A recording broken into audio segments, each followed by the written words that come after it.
Hello बच्चों, आओ आज हम शुरुआत करते हैं क्लास 8 के फर्स्ट चैप्टर की।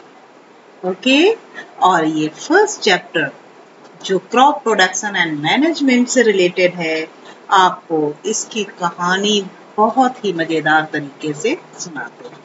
चलो बच्चों, एंजॉय करते हैं इस चैप्टर को। ओके, सो स्टार्टिंग हो रही है बूझो और पहेली से। ठीक है, क्या बूझो और पहेली बोल रहे हैं? पहेली एंड बूझो went to their uncle's house during the summer vacation।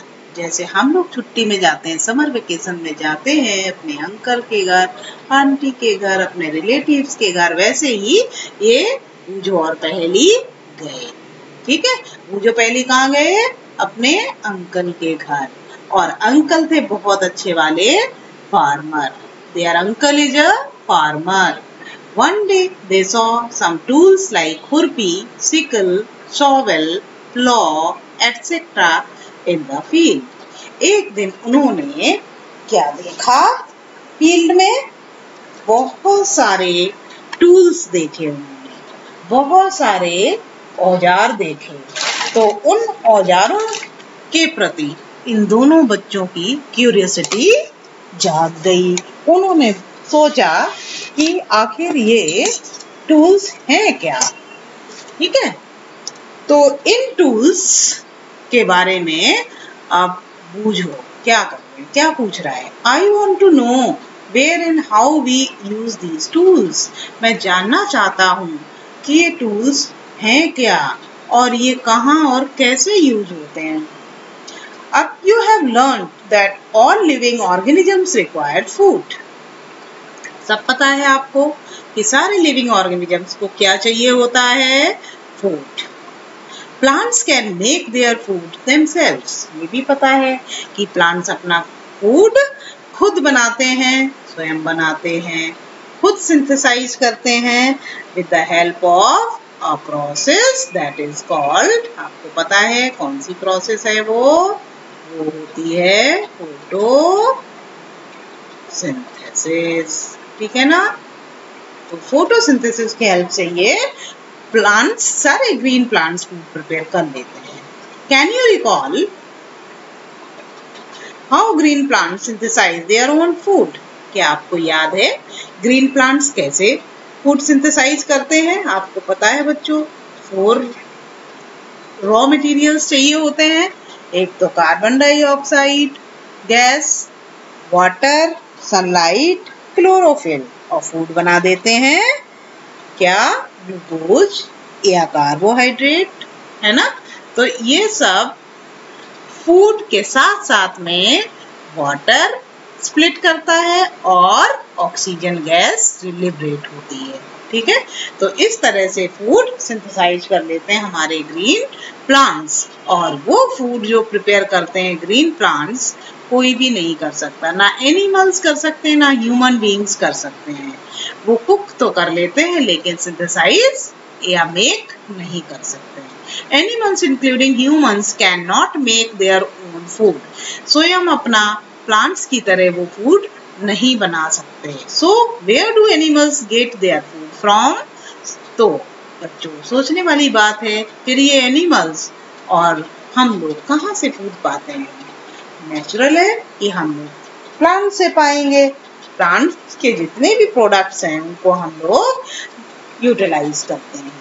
But first of all, why do we have to eat food? तो लेकिन पहले सोचने वाली बात है कि हम खाना खाते ही क्यों हैं? अब खाना खाते क्यों हैं? तो सभी बच्चे सोच रहे हैं मैडम ये कैसी बात कर रही हैं। तो खाना हम खाते हैं, सबको पता है किसके लिए? You already know that energy from the food is utilized by organisms for carrying out their various body functions such as digestion, respiration and excretion. We get our food from plants or animals or both। यानी कि सबको, plants को, animals को, सबको energy चाहिए। और energy क्या काम करती है? हम उससे बहुत सारी डेली एक्टिविटीज करते हैं, हमारे बॉडी के बहुत सारे लाइफ प्रोसेसेस परफॉर्म करते हैं, बहुत सारे फंक्शंस करते हैं। तो इसके लिए हमें खाना चाहिए और खाना हमें प्लांट्स देते हैं और वो जो खाना खाते हैं उससे हमें एनर्जी मिलती है और एनर्जी से बहुत सारे काम करते हैं। तो उस खाने को हम लोग एनिमल से भी पा सकते हैं, प्लांट से भी पा सकते हैं, बिकॉज वी आर ओमनीवोरस। अगर हम ओमनीवोरस हैं इसीलिए क्या है, प्लांट्स एनिमल्स या सबको हम खा सकते हैं। तो सबको खा जाने वालों को क्या बोलते हैं? ओमनीवोरस। अब ये बूझो फिर टेढ़ी टेढ़ी आंखें कर रहा है, मुंह बना रहा है, क्या बोल रहा है? Since we all need food, how can we provide food to a large number of people in our country?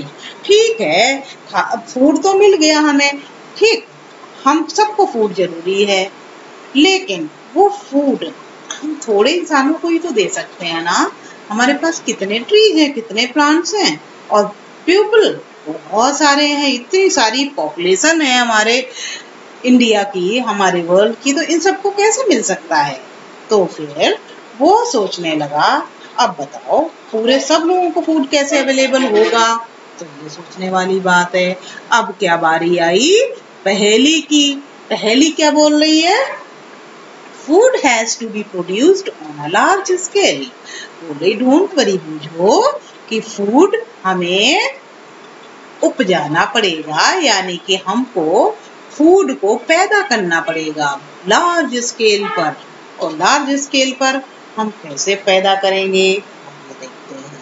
In order to provide food for a large population, regular production, proper management and distribution is necessary. यानी कि अगर हम बहुत बड़ी population के लिए food पैदा कर रहे हैं तो हमें लगातार प्रोडक्शन करना पड़ेगा, पैदावार करनी पड़ेगी, अच्छे से मैनेजमेंट व्यवस्था भी करनी पड़ेगी, प्रबंध भी करने पड़ेंगे और उनको कैसे कैसे फूड को पहुंचाना है ये भी सोचना पड़ेगा, उनको डिस्ट्रीब्यूट भी करना पड़ेगा। ठीक है, अब आगे बढ़ते हैं एग्रीकल्चरल प्रैक्टिसेस की तरफ। एग्रीकल्चरल प्रैक्टिसेस, ये क्या है? एग्रीकल्चर क्या होता है? एग्रीकल्चर होती है खेती बाड़ी। ठीक है, तो एग्रीकल्चरल प्रैक्टिसेस यानी कि फार्मर्स क्या करते हैं, खेतों में कुछ एक्टिविटीज करते हैं, तो उनको क्या कर बोलते हैं? एग्रीकल्चरल प्रैक्टिसेस बोलते हैं। तो अभी आगे बढ़ते हैं, पहले ये बॉक्स में देखते हैं क्या लिखा हुआ है। Till 10,000 BCE people were nomadic. इतने BCE में मतलब इतने साल, 10,000 साल पहले मान के चलो कि पहले के इंसान क्या थे? नोमैडिक थे, यानी कि खाना बदोश थे। उनको खाना खाने के लिए यहाँ वहाँ उनके झुंड में, हर्ड में क्या है, घूमना पड़ता था। ठीक है, खाना खाने और रहने के चक्कर में एक प्लेस से दूसरे प्लेस पर वो पहुंच जाते थे अपने दल के साथ, अपने काफिले के साथ। तो खाना बदोश यानी कि खाने और रहने की तलाश में वो निकल पड़ते थे। They were wandering in groups from one place to another in search of food and shelter. अभी क्या बताया कि वो wandering यानी कि अपने एक जगह से दूसरे जगह पर खाने की तलाश में, रहने की तलाश में झुंड बना के, ग्रुप बना के निकल पड़ते थे। They ate raw fruits and vegetables. तो उन्होंने क्या किया? अपने पेट को भरना शुरू किया कच्चे फल फ्रूट खा के और शिकार करके। तो ऐसे वो अपना जीवन यापन चलाते थे शुरुआत में। Later they could cultivate land and produce rice, wheat and other food crops. Thus was born agriculture. फिर उन्होंने क्या किया? धीरे धीरे उन्होंने खेती बाड़ी करना शुरू कर दिया, राइस उगाना शुरू कर दिया, व्हीट उगाना शुरू कर दिया और बहुत सारी क्रॉप्स को पैदा करना शुरू कर दिया और वहीं से ये एग्रीकल्चर की शुरुआत हुई। ठीक है ना? तो कितनी मजेदार बात है कि पहले के लोग खाना बदोश होते थे, यानी कि उनको खाना पीना नहीं मिलता था एक जगह पे काफी लंबे टाइम तक, तो क्या वो निकल पड़ते थे दूसरी जगह पर और क्या हंटिंग करते थे और कच्चे फल फ्रूट खा जाते थे। फिर धीरे धीरे किसी तरह से आग का आविष्कार हुआ और फिर उसको खाने को कुक करने लगे। ठीक, कहानी तो आपको पता है, सोशल में पढ़ा होगा आपने। When plants of same kind are cultivated at one place on a large scale, it is called a crop. तो बच्चों, ये जो है आपको पता है क्रॉप क्या होती है, तो आप यहाँ से इसकी डेफिनेशन लिख सकते हो पूरी। ठीक है, ऐसे मैं अंडरलाइन कर देती हूँ। तो इस वाले को पूरा पूरा आप क्या करोगे, लिख लोगे अपनी कॉपी में। Large scale it is called a crop. तो बच्चों देखो लार्ज स्केल क्या है, मान लो अब हमने बड़ा सा एरिया लेना पड़ेगा बहुत सारी फसल को पैदा करने के लिए। ठीक है, बहुत सारी फसल, यानी कि अगर हमने इस लैंड में पूरा लार्ज एरिया ले लिया और लार्ज स्केल पे फसल पैदा करना है, तो इस खेत को प्रिपेयर करके हमको क्या सीड बोने पड़ेंगे। और ये सीड कैसे होंगे, सब एक टाइप के होंगे। अगर हमें एक टाइप के प्लांट ग्रो करना है तो क्या करना पड़ेगा, हमें एक जैसे सीड्स लेने पड़ेंगे। फॉर एग्जाम्पल अगर हमें गेहूं की खेती करनी है तो हमें क्या बोना पड़ेगा, गेहूं के प्लांट्स, ये गेहूं के सीड्स बोने पड़ेंगे। ठीक है, तो बहुत सारे जब गेहूं के प्लांट्स निकल आएंगे तो ये क्या बोली जाएगी, सेम काइंड ऑफ क्रॉप। तो ये हो गई आपकी क्रॉप की डेफिनेशन। अगर एक सेम टाइप की खेती को किसी लार्ज एरिया में लार्ज स्केल पर पैदा करते हैं तो उसको क्या बोलते हैं, क्रॉप। ठीक है, एक बार और देख लो। When plants of the same kind are cultivated at one place on a large scale, it is called crop. For example, crop of wheat means that all the plants grown in a field are that of wheat. जितने भी हमने plants grow किए हैं वो सब किसके होंगे, wheat के। तो आप एग्जाम्पल भी लिख सकते हो। ठीक है, अब देखो है ना इंटरेस्टिंग। तो हमने खेती बाड़ी शुरू कर दी, अब हमने क्रॉप फसल उगाना शुरू कर दिया।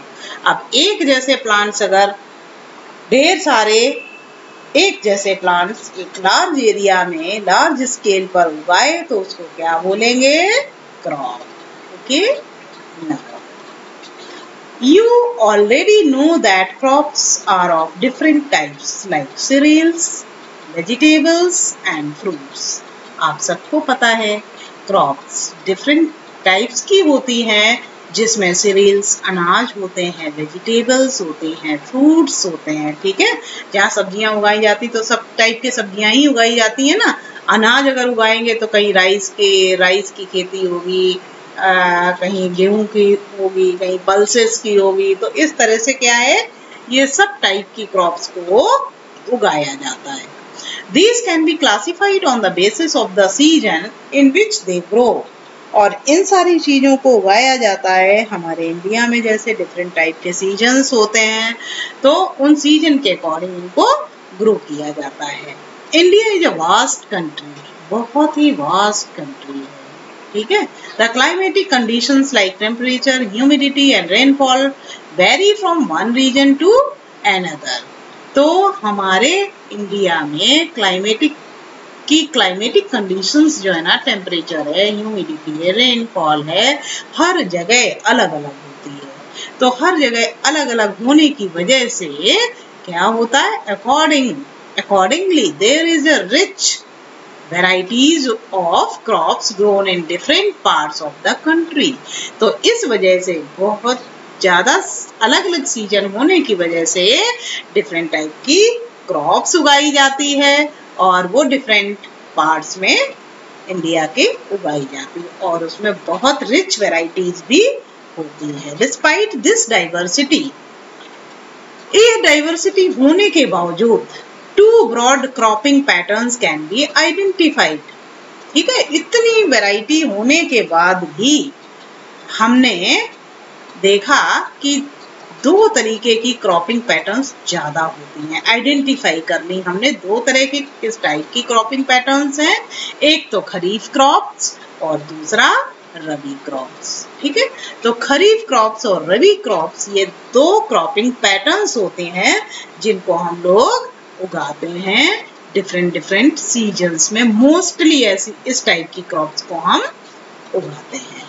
तो देखो, the crops which are sown in the rainy season are called kharif crops। अब आपको पता है वो क्रॉप्स जो रेनी सीजन में बोई जाती हैं उनको क्या बोलते हैं? Kharif crops. The rainy season in India is generally from June to September. Paddy, maize, soybean, groundnut and cotton are kharif crops. तो सब सारे टाइप की खेती आपको पता है, ठीक है ना। तो ये जून से लेकर सितंबर तक बोई जाती है और उसको कल्टीवेट किया जाता है। तो इस टाइप की रेनी सीजन वाली या समर सीजन वाली क्रॉप्स को क्या बोलते हैं? Kharif crops. Okay, rabi crops. The crops grown in the winter season October to March are called rabi crops. ठीक है, आप दूसरे टाइप की जो क्रॉप्स होती हैं जिनको बोलते हैं रबी क्रॉप्स, और रबी क्रॉप्स विंटर सीजन में बोई जाती है। अक्टूबर से मार्च तक का टाइम होता है इनका, इनको बोलते हैं रबी क्रॉप्स। एग्जाम्पल्स क्या है रबी क्रॉप्स के? वीट है, ग्राम है, पी है, मस्टर्ड है और लिनसीड है। लिनसीड का मतलब अलसी है, बाकी तो आप जानते ही हो। ठीक, besides these pulses and vegetables are grown during summer at many places। इसके अलावा pulses भी ग्रो की जाती है, दालें भी, वेजिटेबल्स भी, फ्रूट्स भी, सब कुछ समर सीजन में उगाई जाती हैं। ठीक है, और आजकल हमें हर टाइप की क्रॉप हर सीजन में अवेलेबल होने लगी है ड्यू टू मॉडर्न टेक्नोलॉजी। ठीक है, तो अब हम ज्यादा उसके बारे में आपको भी नहीं बताएंगे, फिर कभी देखते हैं। Basic practices of crop production. अब बेसिक प्रैक्टिसेस क्या है? यानी कि अब खेती बाड़ी करने के लिए बहुत सारी ऐसी एक्टिविटीज होती हैं जिन्हें हमें क्रॉप की प्रोडक्शन के लिए करना पड़ता है। अगर खेत में मेहनत नहीं करेंगे, खेत में वो एक्टिविटीज नहीं करेंगे, वो तरीके नहीं अपनाएंगे तो खेती हम नहीं कर सकते हैं। तो हमारे फार्मर इसके लिए बहुत मेहनत करते हैं। अब ये बूझो फिर क्या बोल रहा है? Why paddy cannot be grown in the winter season? बताओ, बोल रहा है विंटर सीजन में पैडी क्यों नहीं ग्रो की जाती है? अब बोलो भला, बेचारा नन्ना सा बूझो क्या कर रहा है। ठीक है, अब उसको पहली भी सोच रही है paddy requires a lot of water. इसे कम से कम पता तो है, बूझो को तो कुछ पता ही नहीं है। बूझो तो बोल रहा है क्यों विंटर सीजन में नहीं ग्रो कर सकते हैं, बताओ। ठीक है, पहली बोल रही है paddy requires a lot of water, therefore it is grown only in the rainy season. तो बूझो को बताया उसने, क्या बताया? पैडी यानी कि धान यानी कि राइस जो हम खाते हैं, उसके लिए बहुत सारा पानी चाहिए होता है। और पानी कब बरसता है?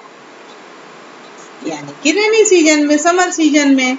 इसीलिए उसको रेनी सीजन में लगाया जाता है, बोया जाता है। Cultivation of crops involves several activities undertaken by farmers over a period of time. You may find that these activities are similar to those carried out by a gardener or even by you when you grow ornamental plants in your house। तो देखो, crop के cultivation के लिए बहुत सारी activities अपनाई जाती हैं फार्मर्स के द्वारा। ठीक है, over a period of time, बहुत पहले से ये सब एक्टिविटीज अपनाई जाती हैं क्रॉप के कल्टीवेशन के लिए। इन्हीं को क्या बोलते हैं? Agricultural practices. और जैसे कि बताया है कि हम लोग जो एक्टिविटीज गार्डन में करते हैं या गार्डनर करता है ना, वहां पे ऑर्नामेंटल मतलब जो बहुत सुंदर सुंदर से सजावट वाले पौधे है ना, अपने घरों में जो लगाए जाते हैं, फर्न प्लांट और वह mother in law tongue plant, ये सारे मतलब जितने भी एलोवेरा है, तो ये सारे के सारे क्या है, ऑर्नामेंटल प्लांट है। तो सजावट के लिए यूज करते हैं, जो हम घरों में अंदर रख सकते हैं। These activities or tasks are referred to as agricultural practices which are listed below। अब बच्चों यहाँ पर आप इसकी एग्रीकल्चरल प्रैक्टिसेस की जो डेफिनेशन लिखोगे, यहाँ से लेकर के यहाँ तक, ठीक है, और फिर यहाँ से लेकर के कहाँ तक लिखोगे, यहाँ तक, एग्रीकल्चरल प्रैक्टिसेस तक। ये है एग्रीकल्चरल प्रैक्टिसेस की डेफिनेशन। कहने का मतलब है जितनी भी एक्टिविटीज टास्क किए जाते हैं एक फार्मिंग के लिए, यानी कि खेती बाड़ी के लिए, क्रॉप के कल्टीवेशन के लिए, तो उनको क्या बोलते हैं, एग्रीकल्चरल प्रैक्टिसेस। ठीक है, और वो कुछ एग्रीकल्चरल प्रैक्टिसेस के नाम यहाँ दिए हुए हैं। ये है, सबसे पहला क्या है, प्रिपरेशन ऑफ सॉइल। अब सॉइल, प्रिपरेशन ऑफ सॉइल के लिए बच्चों इसमें क्या करना है कि मान लो खेत है, ठीक है, अब इस खेत को कैसा है, एकदम कैसा है, बालू वाला है, डेजर्ट एरिया है, पानी भी नहीं है यहाँ पर, और मिट्टी भी सही नहीं है, और बहुत कॉम्पैक्ट मिट्टी है, यानी कि ठोस है यहाँ की मिट्टी। तो अब पहले क्या करना पड़ेगा यहाँ पे, लेकिन हमें खेती करना है। अब खेती करने के लिए इस वाले पूरे फील्ड को हमें क्या करना पड़ेगा, रेडी करना पड़ेगा। इस फील्ड को हमें रेडी करना पड़ेगा, प्रिपेयर करना पड़ेगा। प्रिपेयर करने के लिए सबसे पहले तो एक पानी दे देंगे, ठीक है, पानी इसमें जब भर देंगे पूरे फील्ड में, तो पानी से क्या है, इस सॉइल थोड़ी सी सॉफ्ट हो जाएगी। ठीक, सॉफ्ट होने के बाद में यहाँ पे क्या है, हल चला देंगे, हल से सॉइल को टर्न कर देंगे, लूज कर देंगे, और लूज करने के बाद में उसको फिर लेबल कर देंगे। ठीक है, इतना तो हम लोग क्या करते हैं, ये प्रिपरेशन ऑफ सॉइल में करते हैं, और उसके बाद डिटेल में बताते हैं। तो नेक्स्ट प्रोसेस है, जब हमने लूजनिंग टर्निंग कर दी है इसकी सॉइल की, तो उसमें क्या डालेंगे, बीज बोने के लायक बना देते हैं, और उस खेत में हम क्या ऐसे लाइन लाइन में हल जोतते जाते हैं, और हर लाइन में क्या है, सीड्स ऐसे बोते चले जाते हैं with the help of seed drill, है ना। ट्रेडिशनल जो टूल पहले यूज होता था, उस ट्रेडिशनल टूल को हम लोग क्या बोलते हैं, सीड ड्रिल बोलते हैं। देखो ऐसा होता है, वो सीड ड्रिल फनल टाइप का ऊपर होता है, और ये पूरा क्या होता है, लकड़ी का हॉलो पाइप टाइप का होता है, और यहाँ पे मुट्ठी भर भर के अनाज डालते चले जाते हैं, और किसके साथ, हल के साथ लगा होता है। एक फार्मर हल जोतता जाता है, और दूसरा फार्मर क्या करता है, मुट्ठी भर भर के इसमें अनाज डालता रहता है, और पाइप से निकलते रहते हैं, और लाइन लाइन लाइन लाइन से ये बोते चले जाते हैं। तो इसको क्या बोलते हैं, sowing, putting of seeds into the soil, that is called sowing. ठीक है, अभी इतना बताते हैं। Adding manure and fertilisers. अब जब हमने बीज बो दिए, खेत को क्या करना है, जो लाइन सी बना दी उसको क्या है, कवर कर देना है सॉइल से। ठीक है, कवरिंग करने के बाद में उसको लेवल कर दिया। लेवल करने के बाद क्या, उसमें हम लोग बाद में और अच्छे से सीड्स निकल आए, है ना, ग्रो हो अच्छे से, हेल्दी सीड्स ग्रो हो, तो उसमें हम लोग मैन्योर और फर्टिलाइजर्स को ऐड कर देते हैं। तो बच्चों, अंतर आपको, मैन्योर जो बनी होती है वो किसकी बनी होती है आपको पता होना चाहिए, ये बनी होती है ऑर्गेनिक वेस्ट की, ठीक है, और ये बनी होती है केमिकल्स की। खाद, दोनों ही खाद होती हैं, लेकिन एक ऑर्गेनिक वेस्ट से बनी होती है यानी कि प्लांट एनिमल वेस्ट से बनी होती है और दूसरे केमिकल से बनी होती है। जिस सॉइल में जिस केमिकल की डेफिशिएंसी है वही रिच वाली फर्टिलाइजर यूज कर, जैसे एनपीके है, सोडियम पोटेशियम फास्फोरस है ना, यूरिया, डीपीटी, इस तरह से उनके नाम होते हैं। तो केमिकल से बनी हुई खाद होती है और ये केमिकल वाली खाद कहाँ पे पैदा करते हैं? फैक्ट्रीज में। और ये कहाँ पे? पिट्स में, लो लाइंग एरियाज में और अपने घरों में पैदा करते हैं ऑर्गेनिक वेस्ट को। ठीक है, घर के बाहर क्या करते हैं? गहरे गड्ढे खोद देते हैं और उस गड्ढे में किचन वेस्ट और घर का पूरा वेस्ट क्या डंप करते रहते हैं और वो डिकम्पोज कौन करता है? बैक्टीरिया डिकम्पोज करते जाते हैं और मैन्योर में कन्वर्ट हो जाता है। इसको हम कंपोस्ट भी बोल सकते हैं। ठीक है, और कंपोस्ट या वर्मी कंपोस्ट, वर्मी कंपोस्ट भी आपने वर्मवर्म्स की यानी कि अर्थवर्म की हेल्प से, रेड वर्म की हेल्प से जो खाद पैदा होती है उसको वर्मी कंपोस्ट बोलते हैं। इस मैन्योर को कंपोस्ट खाद भी बोलते हैं, गोबर की खाद। ठीक है, तो इस टाइप से जितने टाइप की ये भी खादें हैं तो उनको मैन्योर बोलते हैं। और ये वाली जो खाद फर्टिलाइजर जिसका नाम है वो केमिकल से बनती है। समझ में आ गया? Now come to the irrigation.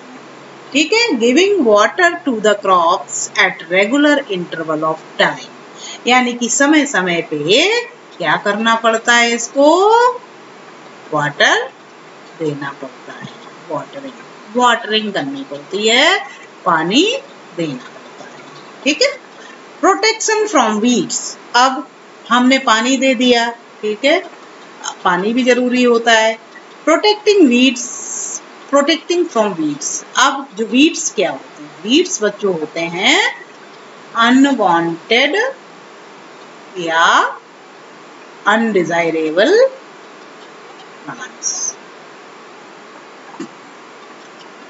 Plants. ये क्यों? ये क्या होते हैं बच्चों?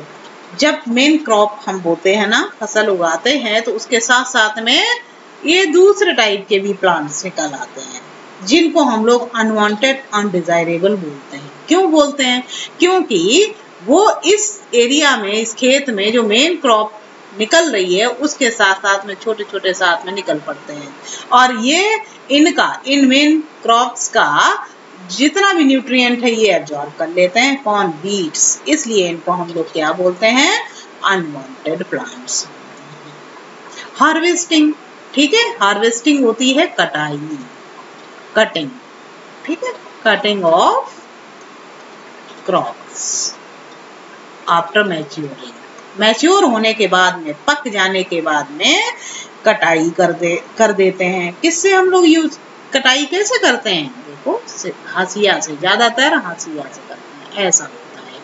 हाशिया जानते हो क्या होता है? सिकल, इसको इंग्लिश में सिकल बोलते हैं। तो इस टाइप का एक टूल होता है, ये लकड़ी का भी होता है और लोहे का भी हो सकता है, इसका हत्था।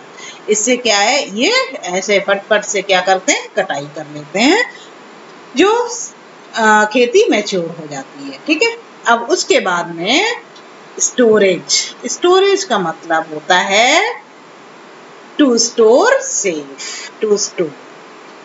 ठीक है, टू स्टोर, टू कीप और टू कीप।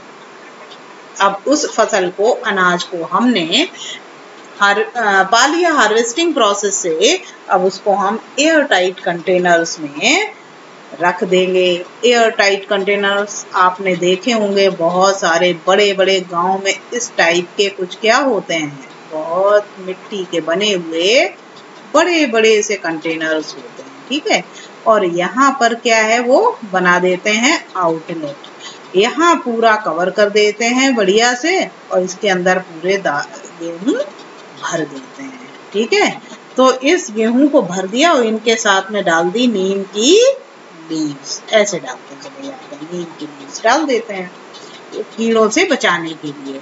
अब जब उनको जरूरत होती, ऊपर तो मुंह खोलना नहीं रहता, यहाँ से आराम से वो सीड्स को जब चाहिए निकाल सकते हैं। तो इनको बोलते हैं सिलोज। ठीक है, बड़े बड़े कंटेनर्स को क्या बोलते हैं? सिलोज। ये मिट्टी के भी हो सकते हैं, स्टील के भी हो सकते हैं, लोहे के भी हो सकते हैं। तो बड़े बड़े बर्तनों को क्या बोलते हैं? सिलोज। और फिर एयरटाइट कंटेनर्स, डिब्बों में, कंटेनर्स में, ठीक, चाहे प्लास्टिक के हों चाहे स्टील के हों, ढक्कन अच्छे से लगा होना चाहिए जिसमें कि हवा ना पहुंच पाए। जहां हवा पहुंची, ऑक्सीजन पहुंची, ऑक्सीडेशन हो जाता है, फंगस लग जाता है, खराब हो जाते हैं। ठीक है, और इसी तरह से हम सैक्स में, गांव में देखा होगा आपने, सैक्स यानी कि बोरा में भर के भूसे के अंदर दबा के रख देते हैं। ठीक है, उससे भी बहुत सेफ तरीके से गेहूं बहुत लंबे टाइम तक रख सकते हैं। और इसी तरह से और भी बहुत सारे स्टोरिंग कंटेनर्स हैं, तो उनको हम बाद में पढ़ेंगे। Now come to this topic one by one. All the practices, ये सारी प्रैक्टिसेस जितनी भी हैं, preparation of soil, sowing, adding manure and fertilisers, irrigation, protecting from weeds, harvesting, storage, ये सारी जो प्रैक्टिसेस हैं इनको हम लोग वन बाय वन आप डिटेल में पढ़ते हैं। देखते हैं बच्चों आपको कितना मजा आ रहा है कि नहीं, आप हमें कमेंट करके जरूर बताना। Okay, the preparation of soil is the first step before growing a crop. अब एक फसल को ग्रो करने से पहले हमें सॉइल को क्या करना पड़ेगा? प्रिपेयर करना पड़ेगा। One of the most important tasks in agriculture is to turn the soil and loosen it. बहुत कठिन काम है।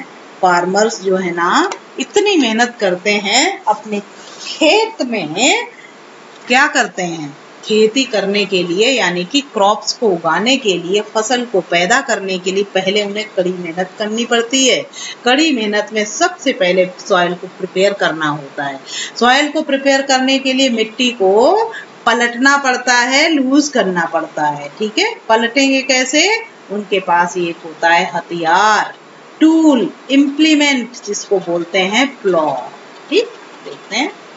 This allows the roots to penetrate deep into the soil. अब क्या है? The loose soil allows the roots to breathe easily even when they go deep into the soil. Why does the loosening of soil allow the roots to breathe easily? अब जो roots होती है ना, plant या खेती जो हम करते हैं, प्लांट्स को ग्रो करते हैं, पहले सीड बोते हैं, फिर प्लांट निकलते हैं, फिर उनकी रूट्स जो होती है ना काफी अंदर तक पेनिट्रेट कर जाती हैं, सॉइल के अंदर तक पहुंच जाती हैं। ठीक है, क्यों पहुंच जाती है? क्योंकि उनको फिक्सेशन चाहिए होता है, यानी कि बहुत अच्छे से फिक्स होना पड़ता है सॉइल के साथ में। और जब हमने लूजनिंग और टर्निंग कर देते हैं सॉइल को, तो उनको अंदर तक क्या मिलता रहता है? सांस, ऑक्सीजन मिलती रहती है। ठीक, तो सॉइल को पोरस बनाना पड़ता है, लूज करना पड़ता है, टर्न करना पड़ता है, जिससे कि रूट्स आसानी से सांस ले सकें, ब्रीथ कर सकें। ठीक है, The loosened soil helps in the growth of earthworms and microbes present in the soil. अब जैसे हमने लूज कर दिया ना सॉइल को फार्मर्स ने, तो वहां पे अर्थवर्म भी पैदा हो जाते हैं, अच्छी ग्रोथ हो जाती है उनकी, माइक्रोब्स की ग्रोथ हो जाती है। जब इन दोनों की ग्रोथ हो जाती है, ये क्यों जरूरी है बताओ? ये अर्थवर्म और माइक्रोब्स की ग्रोथ जरूरी क्यों है?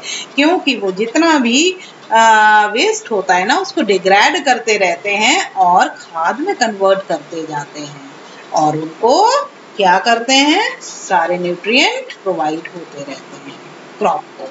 These organisms are friends of the farmer since they further turn and loosen the soil. अब फिर उसमें सॉइल में घुस के जो फार्मर्स ने लूज और टर्न किए ना, उसी में बैठे रहते हैं अर्थवर्म और बहुत सारे माइक्रोब्स। वो अगेन क्या करते हैं? उसको सॉफ्ट करते रहते हैं, लूजन करते रहते हैं और ह्यूमस में कन्वर्ट करते रहते हैं। ठीक है, But why the soil needs to be turned and loosened? अब बताओ सॉइल को जरूरत क्यों पड़ती है? आपको पता चल ही गया होगा, लूज और टर्न करने की जरूरत क्यों पड़ती है? क्योंकि उसमें रूट्स तक क्या पहुंच जाए? ऑक्सीजन पहुंच जाए, मतलब काफी डीप तक सॉइल में ऑक्सीजन ट्रैप हो जाए, जिसमें कि बैक्टीरिया और ये माइक्रोब्स या आपके क्या रह सकें?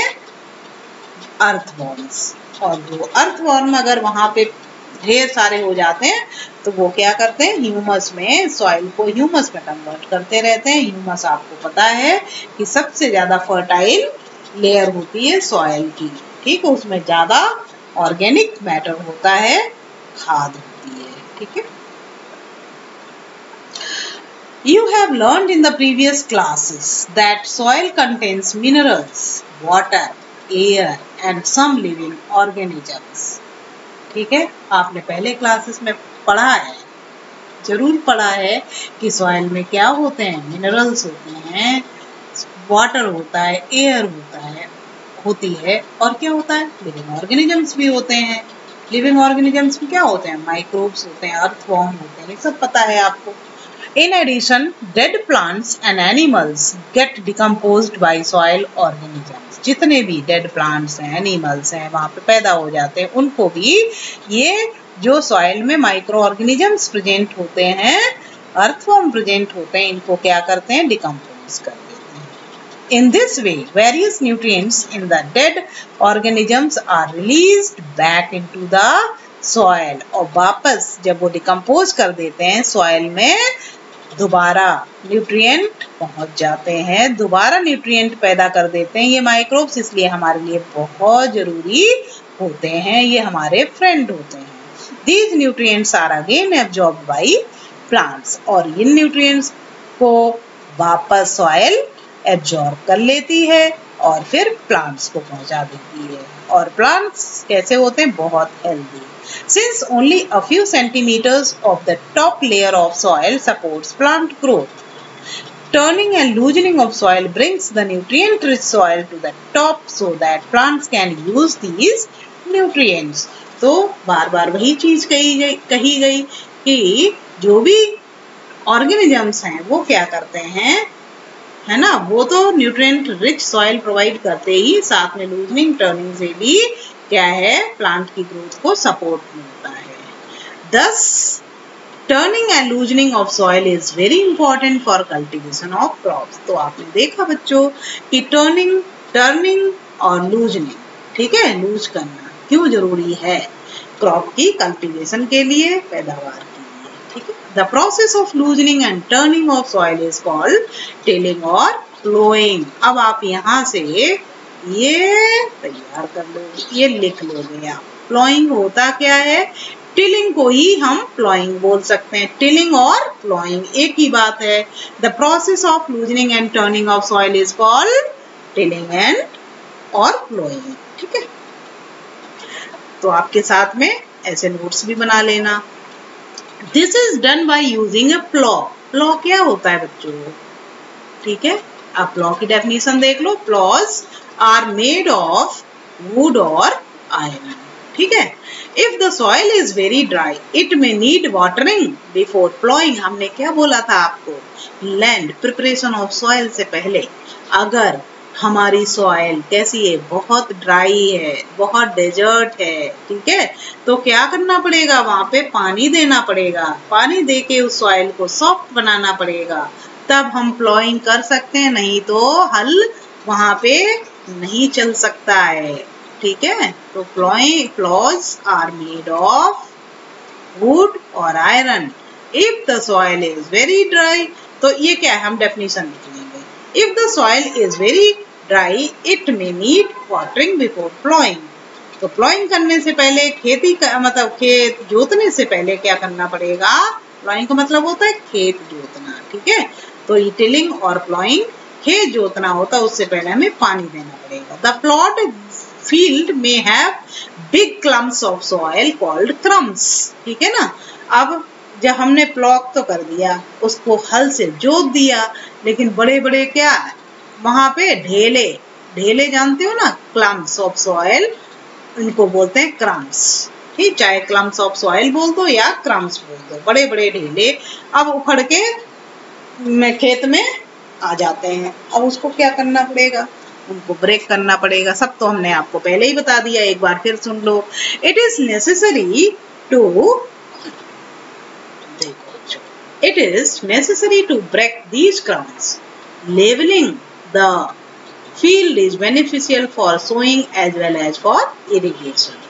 सिंचाई के लिए भी, ठीक है, सोइंग के लिए भी लेवलिंग बहुत जरूरी होती है। अगर आपने सीड्स बो दिए और खुला छोड़ दिया खेत को, मिट्टी को लाइन बना के, तो क्या होगा, सीड्स तो सूख जाएंगे और वो मर जाएंगे। सॉइल मिलेगी नहीं तो वो जर्मिनेट नहीं हो पाएंगे।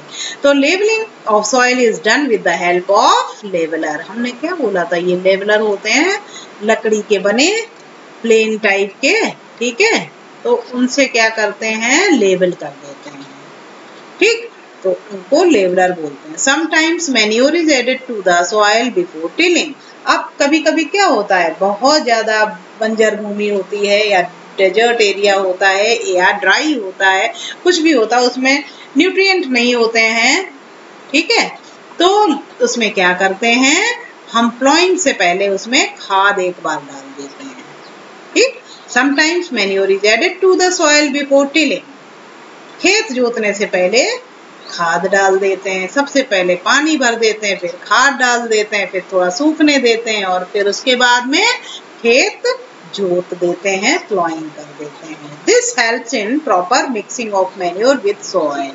The soil is moistened before sowing. अब सॉइल को क्या है, थोड़ा थोड़ा सा मॉइस्ट रहना चाहिए। बीज बोने से पहले सोइंग क्या है, putting seeds into the soil, यानी कि बीज बोने की प्रोसेस को ही सोइंग बोलते हैं। ठीक है, और तब सोइंग करने से पहले सॉइल को कैसा होना चाहिए, थोड़ा सा नमी वाली होनी चाहिए, मॉइस्ट होना चाहिए। एग्रीकल्चरल इम्प्लीमेंट्स, ठीक है, अब ये इसी में प्रिपरेशन ऑफ सॉइल ये करेंगे किससे, तो इसलिए यहाँ पे लिख दिया एग्रीकल्चरल इम्प्लीमेंट्स। इम्प्लीमेंट्स का मतलब होता है, क्या होता है मतलब, टूल्स। ठीक है, वो टूल्स होते हैं, वो औजार होते हैं। ठीक है, ये देखो, ये जैसे टूल ऐसे। तो बच्चों ये टूल्स, ठीक है, इम्प्लीमेंट्स का मतलब टूल्स, बहुत सारे औजार। Before sowing the seeds it is necessary to break soil clumps to get better yield. Yield क्या होता है, पैदावार, ठीक है, productivity. This is done with the help of various tools. और ये सब यील्डिंग कैसे पॉसिबल है, जब बहुत सारे हमारे पास टूल्स होंगे, औजार होंगे खेती बाड़ी करने के लिए। औजार ही नहीं होंगे तो हम कैसे उसको लूजनिंग करेंगे, कैसे टर्निंग करेंगे, कैसे क्या करेंगे, है ना। तो अब the main tools used for this purpose are the plough, hoe and cultivator. तो जो बहुत ज्यादा जरूरी है, एक हल है, एक फावड़ा है और कल्टीवेटर है। यानी कि ये आजकल जो कल्टीवेटर्स होते हैं ना, फटाफट खेत की जुताई कर देते हैं। ट्रैक्टर में पीछे लगे होते हैं प्लॉ टाइप के बहुत सारे टूल्स। ठीक है, तो सीरीज ऑफ टूल्स होता है जो उसके ट्रैक्टर के पीछे लगा देते हैं। ठीक है, ट्रैक्टर के पीछे ऐसे ऐसे ऐसे ऐसे ये क्या है, ये है कल्टीवेटर, और इधर पूरा वो ट्रैक्टर। ठीक है, ट्रैक्टर के पीछे बनाते नहीं है, आपको ऐसे बता देते हैं। तो ये फटाफट क्या है, खेत को जोत डालते हैं। राइट, अब कितनी सारी चीजें चाहिए आपको, सबको पता चल गया हो, खेती बाड़ी करना कोई आसान काम नहीं है। अब देखो प्लॉ क्या है बच्चों। ठीक है, हमने टिलिंग, प्लॉइंग पता कर लिया क्या होता है, क्रम्स क्या है, क्लम्स क्या है की बात है, इम्प्लीमेंट्स क्या है, टूल्स क्या है। ठीक है, तो बहुत सारे टूल्स के नाम याद कर लो। तो सबसे पहला टूल आ गया यहाँ पे प्लॉ। अब प्लॉ क्या है, this is being used since ancient times for tilling the soil, adding fertilisers to the crop, removing the weeds and turning the soil. तो आप इसको क्या कर सकते हो, पूरा यहाँ तक लिख सकते हो।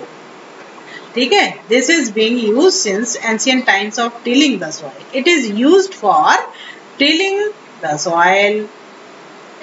Soil, adding fertilizers to the crops, removing weeds by plow से जो weeds होते हैं ना, unwanted plants, उनको भी उखाड़ के फेंक देता है ये हल. तो टर्निंग द सॉइल को भी टर्न कर देता है. और ये किससे बना होता है? Would and is drawn by a pair of bulls. Would say बना होता है ये, ठीक है, हत्था. और एक उसका जो टिलिंग करता है ना, नुकीला पार्ट, वो लोहे का बना होता है, ट्रायंगुलर पीस होता है. It is contains a strong triangular iron strip called ploughshare. जो आयरन स्ट्रिप होता है ना, उसका जो नुकीला पार्ट जिससे कि खेत को जोतते हैं, उसको प्लॉशेयर बोलते हैं. बाकी पार्ट वुड का बना होता है, ठीक. The main part of the plough is a long log of would which is called a plough shaft. आप लकड़ी का बना हुआ बड़ा सा हत्था होता है, देखते हो ऐसा करके, और यहाँ पर क्या होता है, ऐसा नुकीला सा ऐसा औजार होता है, ठीक है. इस वाले को क्या बोलते हैं? ये बोलते हैं प्लॉ शाफ्ट बोलते हैं. तो हल थोड़ा सा बच्चों आपको बना लेना भाई, ठीक. आगे बना ही हुआ है, ये हल है, ठीक है, आप समझ जाना. There is a handle at one end of the shaft. और यहाँ पर शाफ्ट पे क्या होता है? हैंडल होता है, ऐसा करके पकड़ने के लिए ये हैंडल भी होता है, ठीक. The other end is attached to a beam which is placed on the bull's neck. अब आगे ये हल के साथ में ना, इसको हल को कहाँ रख देते हैं? एक बड़ा सा डंडा टाइप का ऐसे होता है, ठीक है. एक बुल के ऊपर रख दिया, फिर दूसरे बुल के ऊपर इसको टिका दिया, ठीक. तो उसको क्या बोलते हैं? Beam which placed on the bull's neck. Bull तो चाहिए होंगे ना. One pair of bulls and a man can easily operate the plough. अब कम से कम एक पेयर बुल चाहिए, मतलब 2 बुल चाहिए, एक इंसान फार्मर चाहिए और एक हल चाहिए, तब प्लॉइंग पॉसिबल है, ठीक. इससे कम में कुछ नहीं हो सकता है. अब देखो बच्चों, हल जो है ना, ये देखो दिखा देते हैं. द प्लॉ, ये है प्लॉ आपका, ठीक. अब इस प्लॉ, ये जो प्लॉ है, ठीक है, ये इसकी बात कर रहे हैं, इसके नाम याद कर लेना. ये देखो, ये क्या है? ये, ठीक है, ये पकड़ने के लिए उसका शाफ्ट, ये वो हत्था है, ठीक है. और ये क्या है? प्लॉ शाफ्ट है, ये जो लकड़ी का बना हुआ, this is called plough shaft. और ये क्या है? ये नुकीला पार्ट ट्रायंगुलर, ये प्लॉशेयर है, ठीक. इसी से खुदाई करते हैं, इससे हल क्या करता है? ये जोतता है, यानी कि टर्निंग और लूजनिंग करता है सॉइल की. और ये जो ये डंडा जैसा ये ना लंबा सा जो बताया है, ये क्या है? ये बीम है, इसको बीम बोलते हैं, ठीक. और ये एक फार्मर है और 2 बेचारे बैल हैं, बुल बोलते हैं इनको. और इतने तो कम से कम चाहिए प्लॉइंग के लिए, ठीक. समझ में आ गया बच्चों? ये देखो, अब देखो हो क्या है? It is a simple tool which is used for removing, क्या है? Removing weeds and for loosening the soil.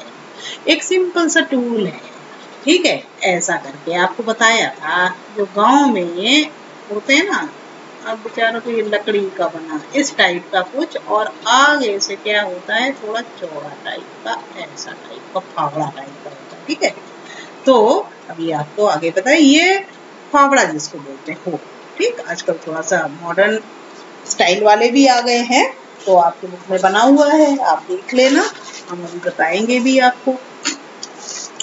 तो long weeds and for loosening the soil, इसका भी काम वही है, वीड्स को रिमूव करता है, लूज कर देता है सॉइल को, टर्न भी कर देता है, ठीक है ना.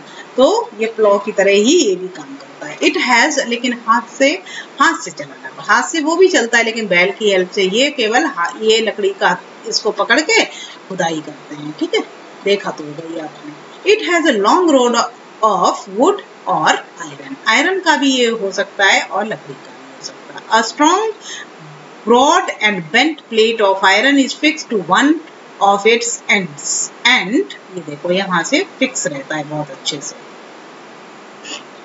It's ends works like a blade, और वो जो ये देखो दूसरे टाइप का है ना, इसको बीम बोलते हैं ऐसे।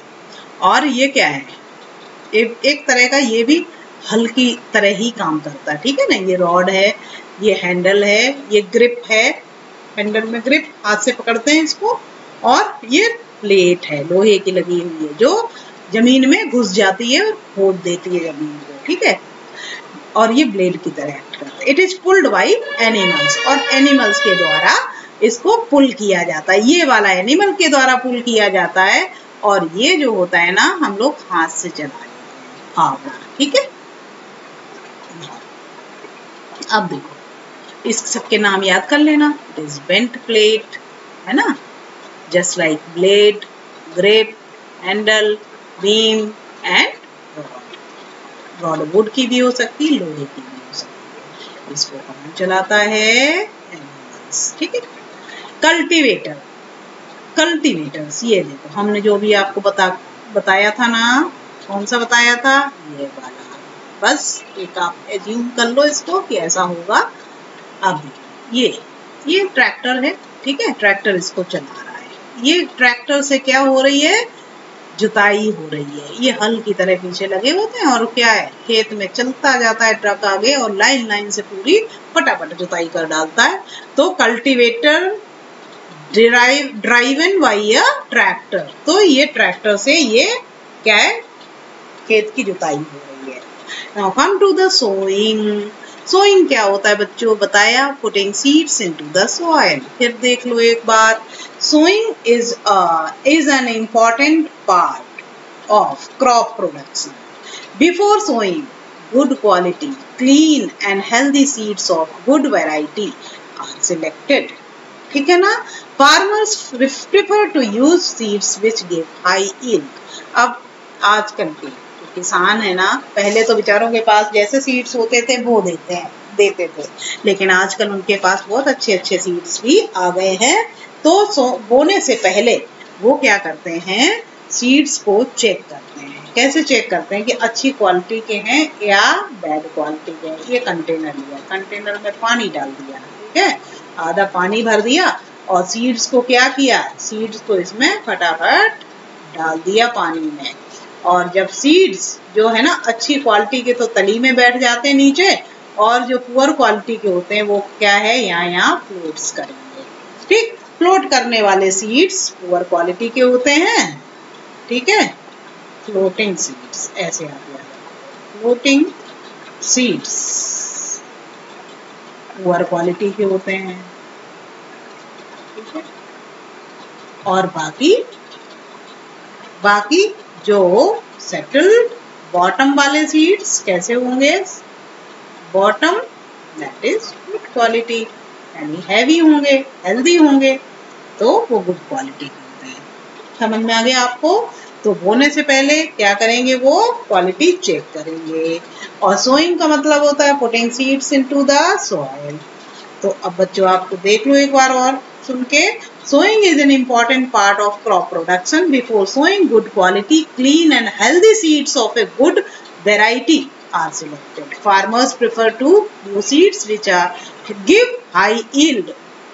बहुत बढ़िया पैदावार देने के लिए, यील्डिंग के लिए हम अच्छी क्वालिटी के सीड्स लेते हैं, ठीक है। अब क्या करते हैं, सबसे पहला प्रोसीजर है सोइंग के लिए।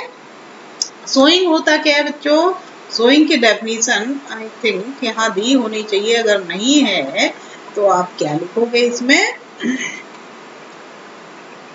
लिख लोगे putting the process of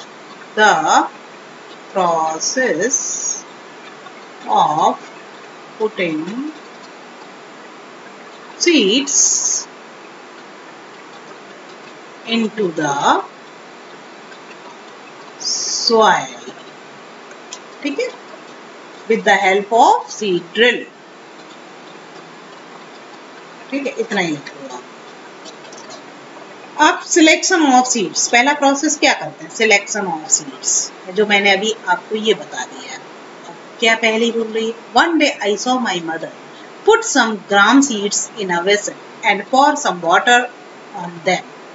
After a few minutes, some seeds started to float on top. I wonder why some seeds float on water. अब देखो, पहली को उसकी मम्मी ने बोला कि एक वेसल लो, बर्तन लो, उसमें चने के सीड्स डाल दो, चना डाल दो और ऊपर से पानी भर दो। पानी भरने के बाद में उसने देखा कि कुछ सीड्स क्या ऊपर तैरने लगे और कुछ नीचे बैठे रहे। अब इसको बड़ा ताज्जुब हुआ कि ये ऊपर क्यों तैर रहे हैं और कुछ नीचे क्यों बैठे हैं। ठीक है ना। अब देखो इधर आ जाओ, हाँ एक्टिविटी है हमारी।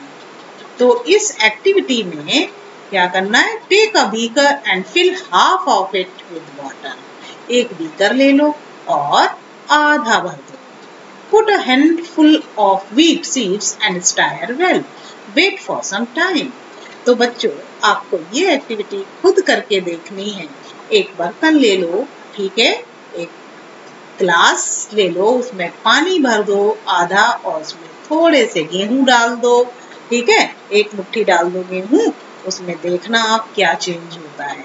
ठीक, जो पुअर क्वालिटी के सीड्स होंगे उनका क्या होगा, अच्छी क्वालिटी के सीड्स क्या होगा, ये आपको करनी है। ओके, ये है आपकी एक्टिविटी। कॉपी के लिए मैं आपको यहाँ मार्क कर देती हूँ, activity for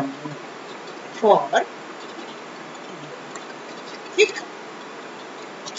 are there seeds which float on water, क्या ऐसे कोई सीड्स हैं जो पानी में फ्लोट कर रहे हैं। Would those be lighter or heavier than those which sink? क्या वो लाइटर हैं या हेवियर हैं, जो डूब गए हैं वो कैसे हैं, जो तैर रहे हैं वो कैसे हैं। तो why would they be lighter? वो लाइटर हैं तो क्यों हैं, हल्के क्यों हैं, वो भारी क्यों हैं। Damaged seeds become hollow and are thus lighter. जो डैमेज सीड्स होते हैं, पुअर सीड्स होते हैं ना, वो अंदर से खोखले होते हैं, कीड़े उनको खराब कर देते हैं या वो कुछ बीमारी उसमें लगी होती है, फंगस वगैरह, उसकी वजह से वो गेहूं खराब हो जाते हैं, तो वो तैरने लगते हैं ऊपर, इसलिए वो लाइटर होते हैं। समझ में आया।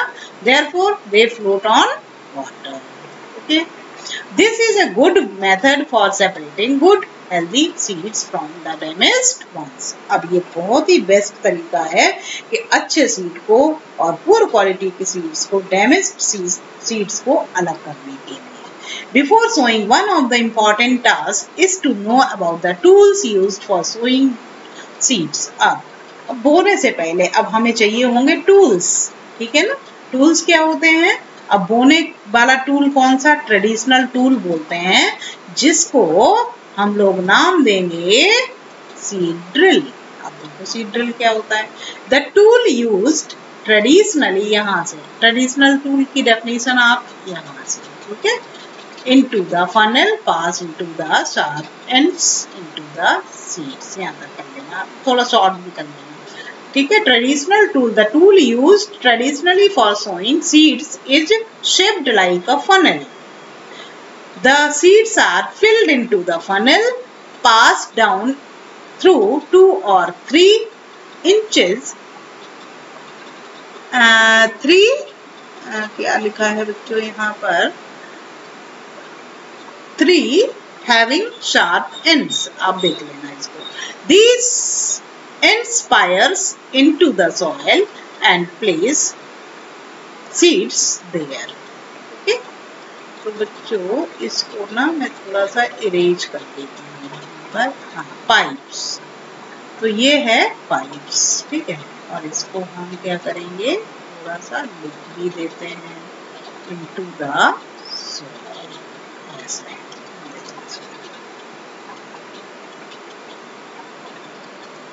ये तो बच्चों फिर से देख लेते हैं। The tools used traditionally for sowing seeds is shaped like a funnel. The seeds are filled into the funnel, passed down through 2 or 3 pipes having sharp ends.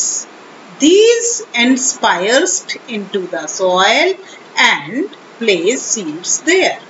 अब बच्चों को ये देखो, आपको बताते हैं, ये है ट्रेडिशनल टूल। ये फनल टाइप का है, ठीक है। ये लंबा सा लकड़ी का पाइप टाइप का है, लकड़ी का ही पाइप है और अंदर से खोखला है जिसका शार्प एंड है। वो मिट्टी में इसको हल के साथ में ऐसे बांध देते हैं जो मिट्टी से टच करता होता है फील्ड से। और यहाँ पर देखो एक फार्मर क्या है, बैल की हेल्प से हल चला रहा है और दूसरा जो हल में बंधा हुआ सीड ड्रिल है, ट्रेडिशनल टूल, इसमें गेहूं डालता जाता है। ये बैग है, इसका झोली है, इसमें से निकाल निकाल के इसमें बीज डालता जाता है और आगे बढ़ते जाते हैं और सीड्स बो देते हैं, ठीक। तो ये क्या बोलते हैं इसको, ट्रेडिशनल मेथड ऑफ सोइंग, बोने का पुराना तरीका, ठीक है। Sufficient sunlight, nutrient and water, नहीं, ये है आपका सीड ड्रिल हो गया। और आजकल जो हम लोग फटाफट बोने के लिए ये यूज करते हैं, और सीड ड्रिल एक मॉडर्न सीड ड्रिल है, जो जैसे कि हमारा कल्टीवेटर था ना, उसमें लगा देते थे ट्रैक्टर में, उसी तरह से इसको भी ट्रैक्टर में लगा देते हैं और यहाँ क्या इसमें सीड हर किसी में पहुंच जाते हैं। ये सीड जितने भी है ना, 1 2 3 4 5, ये 5 रो में एक साथ सीड्स बोते चले जाते हैं। तो ये एक तरीका है बोने का, seed drill. Nowadays the seed drill is used for sowing with the help of tractors. This sows the seeds uniformly at equal distances and depth. Equal distance पे, इक्वल डेप्थ पे ये सीड्स को बोता चला जाता है, बराबर डिस्टेंस पे, ठीक है ना। तो उसे बराबर गेहूं निकलते हैं, गेहूं या कोई भी दूसरा प्लांट निकलता है, तो वो बहुत सुंदर होता है। It ensures that seeds get covered by soil after sowing. हमने आपको पहले ही बताया था, जब हमने हल से सीड को बो दिए या ट्रैक्टर से सीड को बो दिया या सीड ड्रिल से सीड को बो दिया, तो वो ओपन रहते हैं फिलहाल, और उस रोज को, ठीक है, हमको क्या करना है, सॉइल से कवर कर देना। This protects seeds from being eaten by birds. अगर हम कवर नहीं करेंगे उन सीड्स को सॉइल से, तो बर्ड्स खा जाएंगे, सूख जाएंगे। तो इस तरह बहुत सारी चीजें हो जाती हैं कि बीज अच्छे से प्लांट्स में कन्वर्ट नहीं हो पाते हैं, उग नहीं पाते हैं। Sowing by using a seed drill saves time and labor. अब इस सीड ड्रिल से क्या है, फटाफट सबका फार्मर्स का टाइम भी बच जाता है और मेहनत भी बच जाती है। और पहले एक ही फनल टाइप का सीड ड्रिल था, बहुत टाइम लेता था, ठीक। There is a nursery near my school. I found that little plants were kept in small bags. Why are they kept like this? अब ये बूझो जो है ना, बड़ा ही शैतान है। अब इसको इतनी सारी चीजें पता चल गई, फिर भी बोल रहा है। मेरे घर के पास ना एक नर्सरी है, और उस नर्सरी में छोटे छोटे से प्लांट्स क्या है, काले काले से प्लास्टिक बैग में रख देते हैं वो लोग। अब बताओ उनको उसमें क्यों रखते हैं, पूछ रहा है, ठीक है। पहली बोल रही है, seeds of a few plants such as paddy are first grown in nursery, when they grow into seedlings they are transplanted in the field manually. Some forest plants and flowering plants are also grown in the nursery. आपको बताया कि ये जो पूछ रहा है वो जो पहली जवाब दे रही है कि कुछ प्लांट्स की, ठीक है, जैसे धान, ठीक है, बहुत लार्ज एरिया में लगाया जाता है और उसको हाथ से लगाते हैं, बोते हैं, रोपते हैं, और उसको धान की खेती करने से पहले उसके जो है ना, धान को बोना पड़ता है नर्सरी में, और उसकी क्या है, नन्हे नन्हे से प्लांट्स बनाने पड़ते हैं। और फिर उन सारे सीडलिंग्स को क्या करते हैं, वहां से नर्सरी से ले जाकर जो पानी से भरा खेत होता है उसमें हाथ से रोप देते हैं, उसमें गाड़ देते हैं, ठीक है, यानी कि उसको बो देते हैं नन्हे प्लांटलेट्स को, ठीक। मैनुअली मतलब हाथ से धान को रोप देते हैं। Some forest plants and flowering plants are also. अब कुछ ऐसे भी प्लांट्स होते हैं जिनके बीज बीज से हमें प्लांट्स बनाने होते हैं, फॉरेस्ट प्लांट्स होते हैं, फ्लावरिंग प्लांट्स होते हैं। तो पहले उनको हम प्लांट्स बनाएंगे, प्लांटलेट्स बनाएंगे, फिर हम उसको कहाँ पे, मेन नर्सरी में बो देंगे। गमलों में लगा देते हैं, फिर नर्सरी में पहुंचा देते हैं, नर्सरी में लगा देते हैं, नर्सरी से लोग खरीद के ले जाते हैं। ठीक है, इतना समझ में आया? Appropriate distance between the seeds is necessary to avoid overcrowding of plants. ठीक है, अब हर प्लांट को बोने के लिए क्या है, बराबर थोड़ा सा डिस्टेंस चाहिए होता है, नहीं तो एक ही जगह सारे प्लांट्स लगा देंगे ना तो ओवर क्राउडिंग हो जाएगी। और this allow plant to get what, sufficient sunlight, nutrients and water from the soil. At times, a few plants may have to be removed to prevent overcrowding. यानी जहाँ पे बहुत सारे हमने प्लांट्स लगा देते हैं ना, हम लोग अगर एक जगह पे बहुत सारे प्लांट्स लगा देंगे तो क्या होगा बताओ? तो बराबर पास पास पास पास बहुत सारे प्लांट्स लगाते हैं। ठीक है, इससे क्या होगा, बहुत कंजेस्टेड हो जाएगा एरिया, और यहाँ पे प्रॉपर क्या है, इनको न्यूट्रिएंट नहीं मिल पाएंगे, प्रॉपर ऑक्सीजन सप्लाई नहीं हो पाएगी, तो और वाटर भी नहीं मिल पाएगा, तो इसलिए इनको थोड़ा क्या करते हैं, बराबर बराबर डिस्टेंस पे गाड़ा जाता है, लगाया जाता है, तो जिससे कि proper sunlight, nutrient, water supply हो सके। ठीक है, और कुछ प्लांट्स को क्या करते हैं, कहीं उगाते हैं ना तो कुछ को उखाड़ के फेंक देना पड़ता है। क्यों? क्योंकि वो एक्सेस न्यूट्रिएंट तो खींच ही लेंगे और साथ में बाकी चीजें अवेलेबल नहीं हो पाएंगी, ओवर क्राउडिंग अलग से करते हैं। नेक्स्ट है आपका एडिंग मैन्योर एंड फर्टिलाइजर्स। तो बच्चों यहाँ पर अब हम थोड़ी देर में आपको बताते हैं। ठीक है, ये टॉपिक को कंटिन्यू करेंगे थोड़ी